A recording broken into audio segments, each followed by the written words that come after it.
أعوذ بالله من الشيطان الرجيم بسم الله الرحمن الرحيم قل إن كنتم تحبون الله فاتبعوني يحببكم الله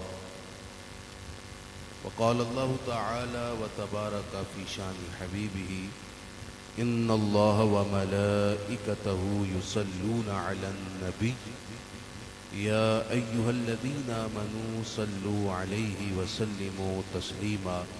درود و سلام بآواز بلند مل کر پڑھیے الصلاۃ والسلام علیکہ. آواز کوئی نہیں آ رہی، مل کے پڑھیے الصلاۃ والسلام علیکہ یا رسول اللہ. پھر آواز نہیں آ رہی. جاگ رہے ہو کہ ستے ہو؟ پیچھے تک سب احباب کی آواز آنی چاہیے الصلاۃ والسلام علیکہ یا رسول اللہ. کمال ہے، اس کے باوجود آواز نہیں آ رہی. جو جاگ رہا ہے اور تھکا نہیں ہے وہ پڑھ لے الصلاۃ والسلام علیکہ یا رسول اللہ وعلی آلک واصحابک یا حبیب اللہ.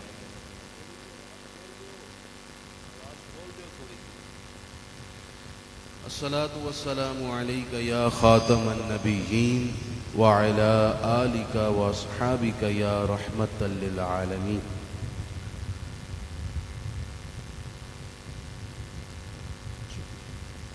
مجھ سے قبل علامہ مفتی محمد عرفان مدنی صاحب زیدہ مجدہ بڑا پرمغز اور خوبصورت بیان فرما رہے تھے، اور ان کی جامع گفتگو کے بعد مجھ جیسے ناچیز کی گفتگو کی ضرورت نہیں تھی، لیکن سڈنلی مجھے دعوت دے دی گئی. میں آپ سے محو خطاب ہوں. میں مبارکباد پیش کرتا ہوں عزیزم جناب محمد ذیشان صاحب کو اور بھائی علی صاحب کو کہ ایک مرتبہ پھر اس خاندان کے حصے میں یہ شرف آیا اور انہیں اللہ کے محبوب صلی اللہ علیہ وسلم کی عظمت و شان کے بیان اور اظہار کی یہ خوبصورت محفل میلاد سجانا نصیب ہوا. یہ دونوں جوان قابل رشک ہیں. ہمارے اس کے بلاک کی یہ شان ہے. یہ ذیشان صاحب اسم با مسمہ ہے. ہاں، یہ واقعتاً شان ہے. اور علی صاحب جو اس محفل میں انتظامات میں اور اپنے شوق کے حوالے سے ایک روح کا درجہ رکھتے ہیں، تو وہ بھی اپنے نام کے لحاظ سے علو ہمت اور علو جذبہ رکھتے ہیں. اللہ ان دونوں بھائیوں کو سلامت رکھے، اور یقیناً نیک اولاد نیک ماں باپ کی محنت کا نتیجہ ہوتی ہے. اگر آپ تھک نہ گئے ہوں تو سبحان اللہ کہہ سکتے ہیں. یقیناً ان کے ماں باپ کی محنت ہے، ان کی اچھی تربیت ہے، جس کی وجہ سے ان کے بچوں کا شوق کیا ہے کہ حضور کی محفل کی خوشبو کے بلاک اور پوری گلستان کالونی کو معمر اور معطر کرتی رہے. اللہ ان کا شوق قبول فرمائے اور برکات عطا فرمائے. حضور کی عظمت و شان اور آقا کریم علیہ السلام کی خصوصیات جمیلہ ہو رہا ہے.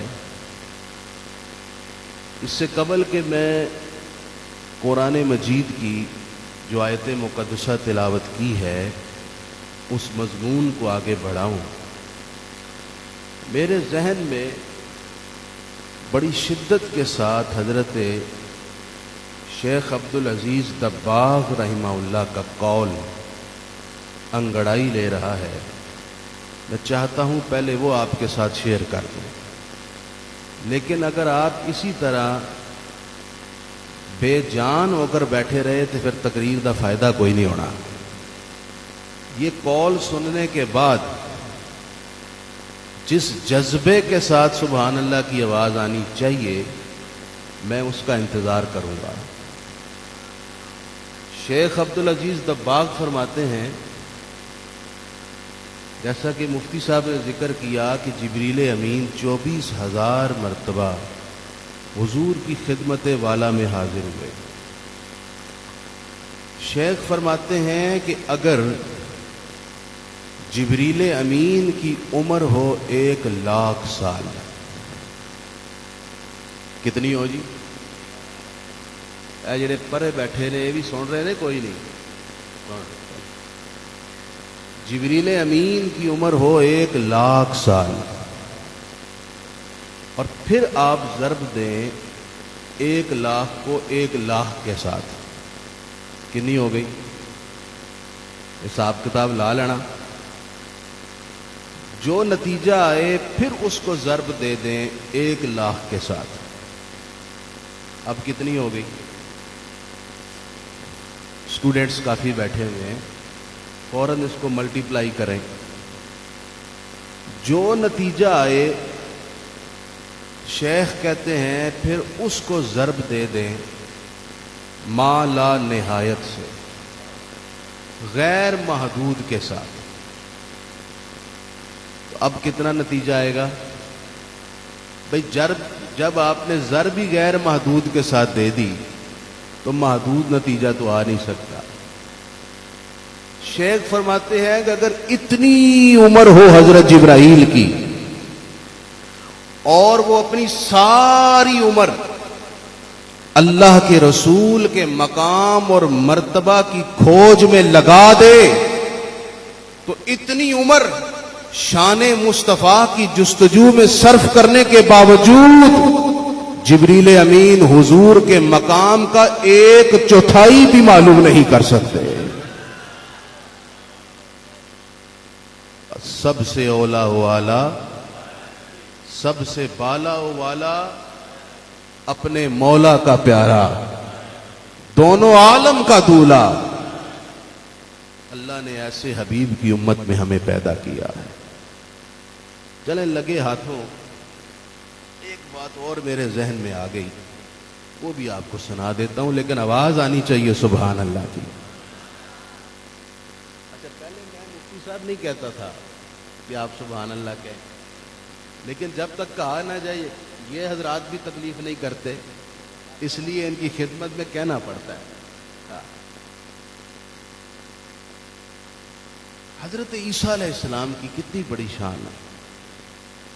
سورہ آل عمران میں اللہ رب العزت نے ان کے 5 بڑے معجزات کا ذکر کیا،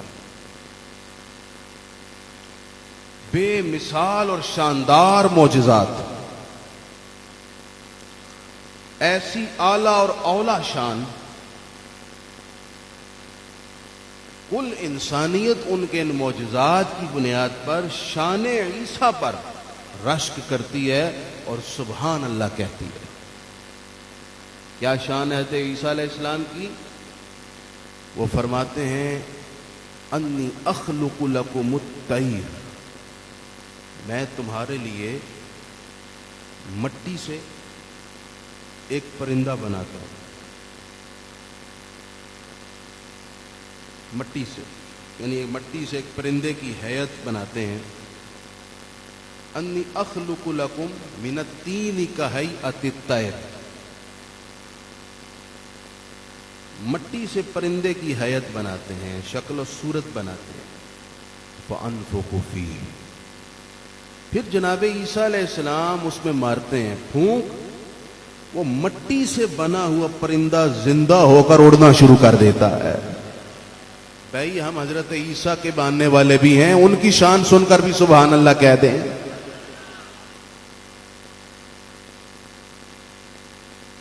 پہلا معجزہ۔ دوسرا معجزہ یہ کہ جناب عیسیٰ علیہ السلام کوڑ اور برس اور جزام کے مریض حاضر ہوتے، آپ ان کے جسم پر ہاتھ پھیرتے، بغیر کسی دوا اور دارو کے جیسے ہی ید عیسیٰ علیہ السلام مس ہوتا، بیمار کو شفا ملتی اور وہ ٹھیک ٹھاک چلتا پھرتا لوٹ جاتا۔ لمحوں کے اندر سارا مرض غائب ہو جاتا۔ یہ دوسرا بڑا معجزہ۔ تیسرا معجزہ یہ تھا کہ جناب عیسیٰ علیہ السلام کی خدمت میں نابینا لوگ لائے جاتے، اکما، ایسا نابینا جس کی آنکھ کا یہ حصہ بھی نہ ہوتا، یعنی آنکھ کا یہ جو حلقہ ہے اس پر بھی گوشت اور کا ماس چڑھا ہوتا، یہ بھی سکن ہوتی۔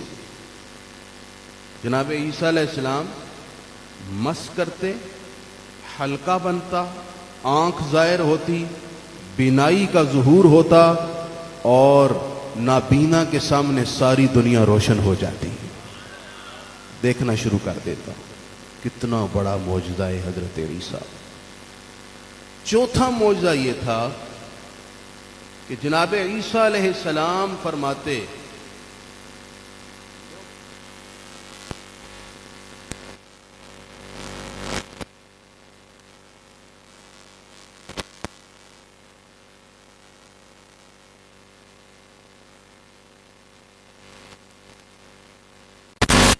کر کے دکھائیے، آپ لے گئے قبرستان کے اندر، پرانی بوسیدہ قبر جو منہدم ہو چکی ہے، لے جانے والے کے خیال میں تھا کہ اس کی ہڈیاں بھی اب مٹی میں مٹ چکی ہوں گی، سوچا اس کو کیسے زندہ کریں گے۔ حضرت عیسیٰ کی شان دیکھیں، اس قبر کے اوپر کھڑے ہوئے، اسے کہا قم باذن اللہ، کہ اے بندہ خدا، اللہ کا نبی عیسیٰ کہہ رہا ہے، اللہ کے اذن سے اٹھ اور باہر آ جا۔ جناب عیسیٰ کی آواز جیسے ہی ان ہڈیوں تک پہنچی، ہڈیاں جڑیں، جسم چڑھا، بندہ زندہ سلامت ہو کر باہر آ گیا۔ جناب عیسیٰ علیہ السلام کی خدمت میں لوگ حاضر ہوتے، آیا ہے گھر میں یہ رکھ کر آیا ہے، تمام حاضرین کو ان کے گھروں کے احوال بالتفصیل جناب عیسیٰ بتا دیتے۔ لوگ حضرت عیسیٰ کے علمی شان پر حیران ہوتے، تو علم کی شان، پھر حضرت عیسیٰ کے جسم کے متبرک ہونے کی شان، یہ سب جناب عیسیٰ علیہ السلام کی معجزات ان کی قوم نے دیکھے۔ اتنا بڑا نبی، اتنا بڑا رسول جو نئی شریعت لے کر آیا، جس نے دنیا کو اپنی منفرد شانوں سے حیران کر کے رکھ دیا، جب بنی اسرائیل میں کھڑے ہوئے، اب سننا وہ موقع آ گیا ہے، کوئی زبان خاموش نہ رہے۔ جس نے محمد رسول اللہ کا کلمہ پڑھا، جس کے سینے اور دل میں جناب رسول اللہ کی محبت کا چراغ روشن ہے، میں صرف اس کو مخاطب کر رہا ہوں۔ یہ حضرت عیسیٰ فرماتے ہیں، کاش نبی آخر الزمان محمد الرسول اللہ تشریف لائیں اور عیسیٰ کو ایک مرتبہ آخری نبی محمد الرسول اللہ کے نالین، ان کے جوتوں کے تسمے باندھنے کا شرف حاصل ہو جائے۔ اتنا بڑا نبی اور نبی آخر الزمان کہ نالین کے تسمے باندھنے کو اپنا شرف سمجھتا ہے۔ مجھے اور آپ پر اللہ کا یہ کتنا احسان عظیم ہے۔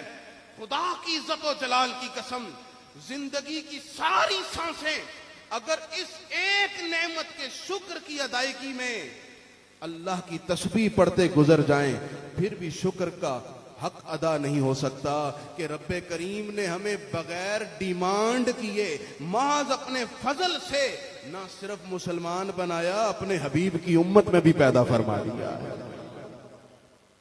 اس لیے دوستو، اللہ کی اس نعمت پر بھی شکر ادا کیا کرو۔ یارو اتنی زندگی گزر گئی، کبھی اس نعمت پر بھی کوئی 2 نفل پڑھ کر شکر ادا کیے ہیں؟ آج سے نیت کر لو، میں آج گھر جاؤں گا یا کل میں اللہ کی حضور 2 نفل صرف اس بات کے پڑھوں گا کہ پروردگار تیرا شکر ہے تو نے اپنے محبوب کا امتی بنایا ہے۔ اب سرکار کی امتی کا پروٹوکول پتہ کیا ہے؟ سنو قرآن کی آیت۔ قرآن کہتا ہے قل ان کنتم تحبون اللہ فاتبعونی یحببکم اللہ۔ ساری امتوں میں یہ اعزاز اور شرف حضور کی امتی کو دیا جا رہا ہے۔ فرمایا جا رہا ہے محبوب آپ اپنی زبان سے فرما دیجئے اپنی امت کو، تم چاہتے ہو کہ خدا تمہیں محبوب بنا لے۔ اگر تم محبت کرتے ہو نا اللہ سے اور محبت کا دعویٰ کرتے ہو، تم محبت کا دعویٰ کرتے ہو کہ میں اللہ سے محبت کرتا ہوں، میں اللہ سے پیار کرتا ہوں، سنو یہیں تک نہ رہو، تم چاہتے ہو کہ اللہ تمہیں اپنا محبوب بنا لے تو محمد عربی کے قدموں میں آ جاؤ، میرے حبیب کے نقش قدم کی پیروی کر لو، پھر خدا تمہیں اپنا محبوب بنا دے گا۔ گویا سمجھ یہ آئی بغیر وسیلہ مصطفیٰ کوئی خدا کا محبوب نہیں بن سکتا۔ سمجھ میں یہ آئی حضور کی پیروی اور حضور کی اتباع اتنی بڑی چیز ہے، بندے کو فرش سے اٹھا کر عرش پر بٹھا دیتی ہے۔ حضور کی پیروی، حضور کی اطاعت ایسا نسخہ کیمیا ہے، بندہ گناہگار ہی کیوں نہ ہو اطاعت مصطفیٰ سے دھل جاتا ہے اور خدا اسے اپنی محبوبیت کے لائق بنا لیتا ہے۔ یہ شرف بھی اللہ اپنے فضل سے اپنے حبیب کی امتی کو عطا فرما رہا ہے۔ گرامی قدر حضرات، اب میں گفتگو یہاں پر روک کر اس وقت جو انتہائی کرب، دکھ اور تکلیف کی گھڑی ہے اس کی طرف تھوڑی سی توجہ کرنا چاہ رہا ہوں۔ آپ جانتے ہیں کہ ہمارے غزہ کے مسلمان، فلسطین کے مسلمانوں پر اس وقت قیامت ٹوٹی ہوئی ہے۔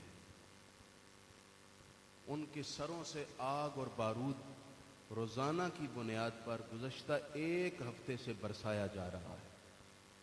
حوصلہ ہے ان ماؤں کا، سلام ہے ان جرأت مند نوجوانوں کو جو اس قدر تکلیف اٹھا کر بھی اللہ کے گھر کی حفاظت کے لیے پوری استقلال اور استقامت کے ساتھ کھڑے ہوئے ہیں۔ میں کہتا ہوں یہ انہی کا حوصلہ ہے۔ میں اور آپ ہوتے ہم شاید یہ ظلم اور جبر برداشت نہ کر سکتے، لیکن ان کا حوصلہ دیکھیں، ہاتھوں میں چھوٹے چھوٹے ننھے پھول جیسے بچوں کی لاشیں اٹھائی ہیں، ان کے جسموں کے بکھرے اعضاء اکٹھے کر کے ایک کپڑے میں بچھائے ہیں، اور اس کا باپ کہہ رہا ہے خدا تیرا شکر ہے تو نے میرے پھول کو اپنے گھر کی حفاظت کے لیے قبول کر لیا ہے۔ یہ انہی لوگوں کا حوصلہ، وہ چنے ہوئے لوگ ہیں۔ دکھ کی بات یہ ہے کہ اس وقت ملت اسلامیہ جس نے پوری بیداری کے ساتھ اپنے ان مظلوم مسلمانوں کے دفاع کے لیے، ان کی مدد اور اعانت اور نصرت کے لیے پوری طاقت کے ساتھ وہاں پہنچنا تھا، سب کے سب خواب خرگوش کے مزے لے رہے۔ ان کی نیند ہے کہ وہ ختم ہی نہیں ہو رہی، ان کی غیرت ہے کہ جاگ ہی نہیں رہی، ان کے کان پر جوں تنگ نہیں اونگ رہی کہ ملت اسلامیہ پر اتنا قہر ٹوٹ پڑا ہے اور یہ سب سوئے پڑے۔ ایسی صورتحال میں سوال یہ پیدا ہوتا ہے کہ آخر کیا جائے۔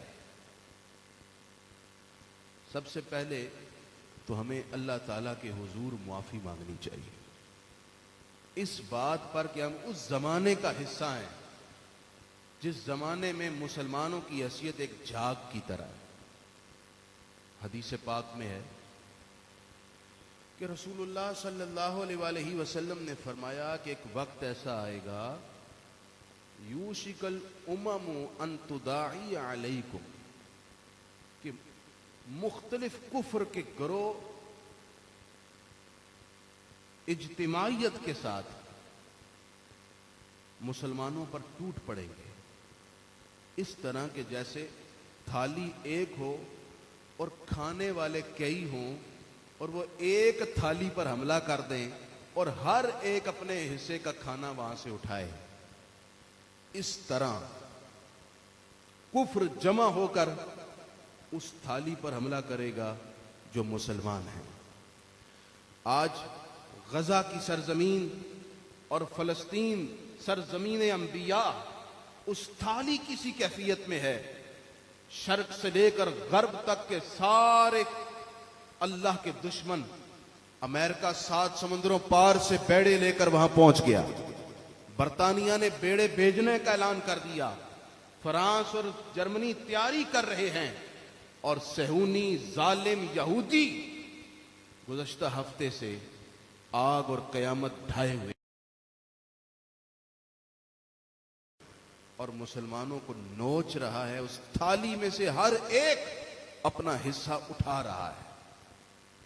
صحابہ کرام نے یہ بات سنی تو عرض کی کہ اللہ کے حبیب، کیا اس وقت ہم تعداد میں قلیل ہوں گے بئی وجہ کفر ہم پر یہ ظلم توڑے گا؟ حضور نے ارشاد فرمایا نہیں، بل انتم یومئذ کثیر، تم تو اس دن تعداد میں بہت زیادہ ہوگے۔ جیسے آج تقریباً 1 ارب اور 70 ارب کے قریب، 1 ارب اور 70 کروڑ کے قریب مسلمانوں کی تعداد ہے، 1.25 ارب کے قریب مسلمان ہیں، 57 اسلامی ممالک ہیں، اسلحہ کے انبار پڑے ہیں، دولت کے وسائل کے پہاڑ ہیں، لیکن اس کے باوجود کوئی آگے بڑھ کر اسرائیل کا ہاتھ نہیں پکڑ رہا اور اپنے مظلوم غزہ کے سامنے ایک دیوار نہیں بن رہا تاکہ ان تک ظلم نہ پہنچے۔ سب خاموش بیٹھے ہیں اور زبانی جمع خرچ ہے اور بس مذمت کے الفاظ تک اکتفا ہے، جو ہم جب سے ہوش سنبھالا ہے آج تک زبانی مذمت ہی سنتے آ رہے ہیں۔ بھئی زبانی مذمت کا کسی پر اثر پڑا ہے آج تک؟ یہ اقوام متحدہ نام کا جو ادارہ ہے، جو یہودیوں اور عیسائیوں اور امریکہ کے حقوق کے تحفظ کے لیے بنا ہوا ہے، اس کے نزدیک تو صرف وہی انسان ہے، اور مسلمان تو انسان ہے ہی نہیں نا، اس لیے ان کے لیے صرف زبانی بیان ہے اور کوئی قدم نہیں اٹھایا جاتا۔ تو صحابہ کرام نے عرض کی حضور ہم کثیر ہوں گے تو پھر مار کیوں کھائیں گے؟ حضور نے ارشاد فرمایا تم کثیر تو ہوگے لیکن تمہاری حالت اس طرح ہوگی کہ غصہ اس سیل، جیسے سیلاب آتا ہے نا، اس کے اوپر جھاگ ہوتا ہے، اس جھاگ کی کوئی وقت نہیں ہوتی، اس جھاگ کی کوئی اپنی ہیبت نہیں، اسی طرح کی تمہاری حیثیت ہو جائے گی، بے وقت بے ہیبت، کثرت کے باوجود تمہاری اوقات نہیں ہوگی۔ حضور ایسا کیوں ہے؟ اب حضور نے اس کی وجہ بھی بتائی۔ آج ہمیں اس وجہ کو ذہن میں رکھ کر توبہ کرنا ہوگا۔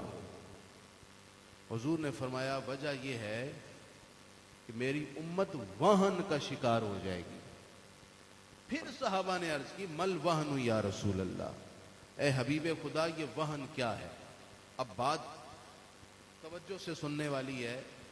حاجی اویس رضا قادری صاحب نے سٹیج پہ ہی آنا ہے، ادھر سے انہوں نے نہیں آنا، آپ بار بار پیچھے دیکھ رہے ہیں، ادھر نہیں آنا، انہوں نے ادھر سے آنا ہے، تسی میری طرف دیکھو، انہوں دی بھی زیارت ہو جائے گی۔ تو صحابہ اکرام نے عرض کی یا رسول اللہ یہ واہن کیا چیز ہے؟ تو سرکار ارشاد فرمانے لگے حب الدنیا و کراہیت الموت، جب میری امت دنیا کو چاہنے لگے گی، دنیا کو ترجیح دینے لگے گی، دنیا کو اپنے قلب و ذہن میں گھسا لے گی اور موت سے نفرت کرنے لگے گی، مرنا پسند نہیں کریں گے، اس وقت یہ ہے وہن، اور یہ وہن وہ مرض ہے جس نے امت مسلمہ کی ہیبت اور وقت کو مٹا دیا ہے۔ ورنہ دیکھیں جی، ایران کی جنگ، قادسیہ کی جنگ تھی، سامنے 2 لاکھ ایرانی کھڑے تھے،